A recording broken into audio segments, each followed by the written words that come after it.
Hello मित्रों, स्वागत है आपका मेरे YouTube channel Raghav sir science में। आज हम कक्षा 10वीं विषय विज्ञान के अध्याय 8 जीव जनन कैसे करते हैं के महत्वपूर्ण ज्ञान आधारित प्रश्न को समझेंगे। आज का हमारा प्रश्न है, नर जनन तंत्र का नामांकित चित्र बनाइए तथा निम्न भागों के कार्यों का उल्लेख कीजिए। अर्थात यहां पर हमें नर जनन तंत्र का चित्र भी बनाना है और उसके इन 3 अंगों के कार्यों के बारे में लिखना है। लीजिए, नर जनन तंत्र का सुंदर सा चित्र आपके सामने प्रस्तुत है।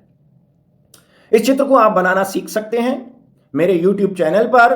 नर जनन तंत्र, मादा जनन तंत्र, पुष्प की आंतरिक संरचना को दिखाने वाली लंबवत काट, इन सभी को बनाना सिखाया गया है बहुत आसान तरीके से। तो ये चित्र आपको बनाकर आना है और इसके कुछ अंगों के कार्यों का आपको वर्णन करना है।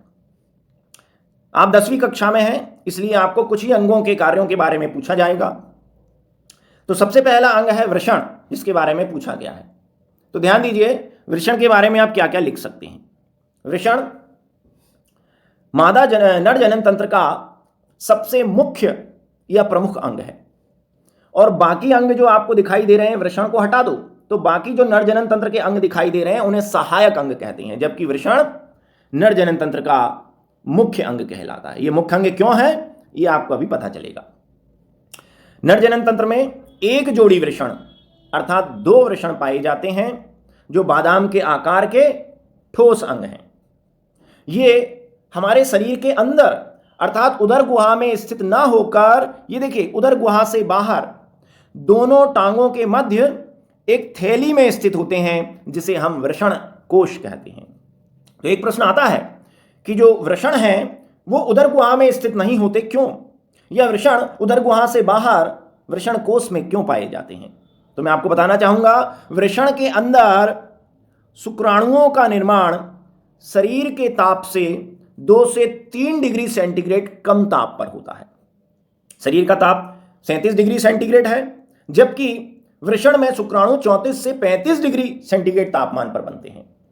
तो वृषण के अंदर शुक्राणुओं का निर्माण शरीर से 2 से 3 डिग्री सेंटीग्रेड कम तापमान पर होता है, इसलिए वृषण शरीर के बाहर, उदर गुहा के बाहर वृषण कोश में स्थित होते हैं। अगर ये शरीर के अंदर होते, उदर गुहा में स्थित होते, जहां पर मूत्राशय दिखाई दे रहा है, यहां पर अगर स्थित होते तो फिर इनके अंदर शुक्राणु नहीं बन पाते। इसका कार्य क्या है? वृषण के 2 कार्य हैं।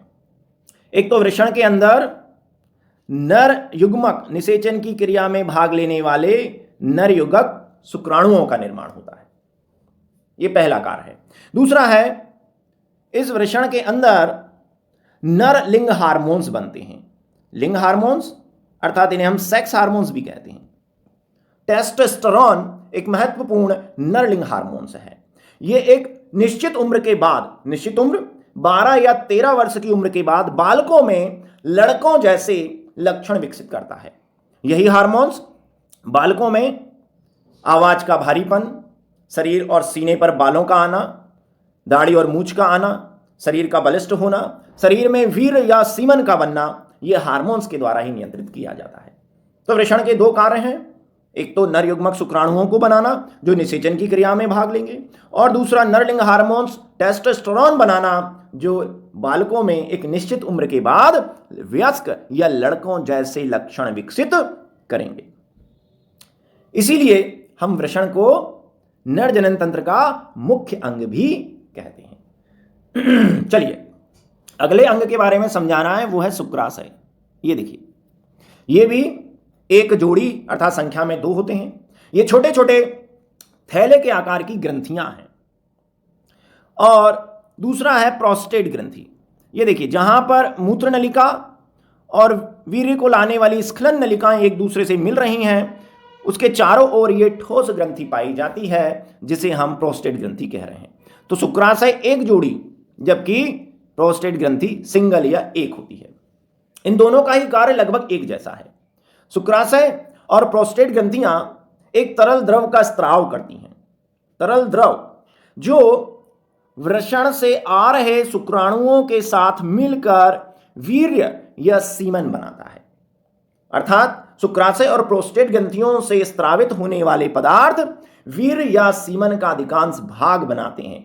वीर्य जो स्खलन की प्रक्रिया में नर जनन तंत्र से बाहर निकलता है, उसको उसके तरल माध्यम का निर्माण करते हैं।